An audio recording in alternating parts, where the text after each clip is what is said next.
On August 6, 1945, Tsutomu Yamaguchi was standing 3 kilometers from ground zero when the first atomic bomb in history fell on a city. He survived.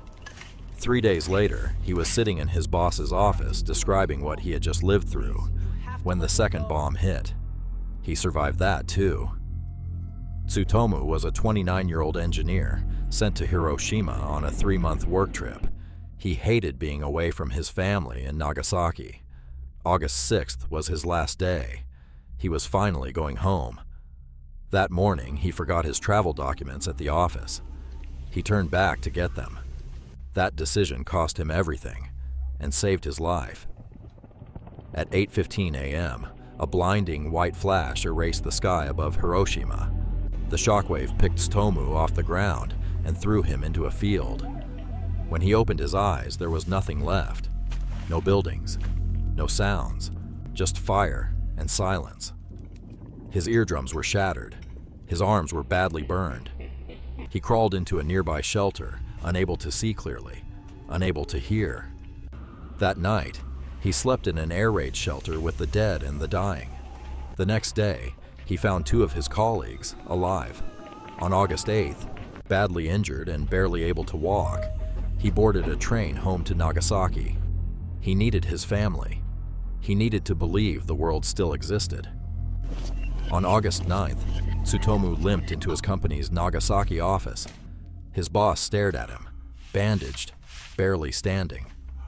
Tsutomu began describing the bomb, the flash, the heat, the silence. His boss refused to believe one bomb could destroy an entire city. At 11:02 a.m., the same white light filled the room. The second bomb detonated 3 kilometers away, the exact same distance as Hiroshima, the same shockwave, the same heat, the same silence. Tsutomu was already on the floor by instinct. He survived again. He found his wife and son hiding in a tunnel, alive. His home was destroyed. His city was in ruins, but his family was breathing. In the days that followed, Tsutomu was covered in black rain, the radioactive fallout. His hair fell out. His burns refused to heal.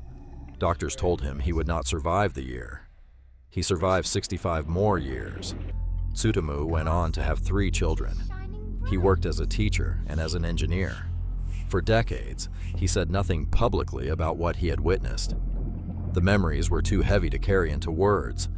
Then, in his 80s, he changed his mind.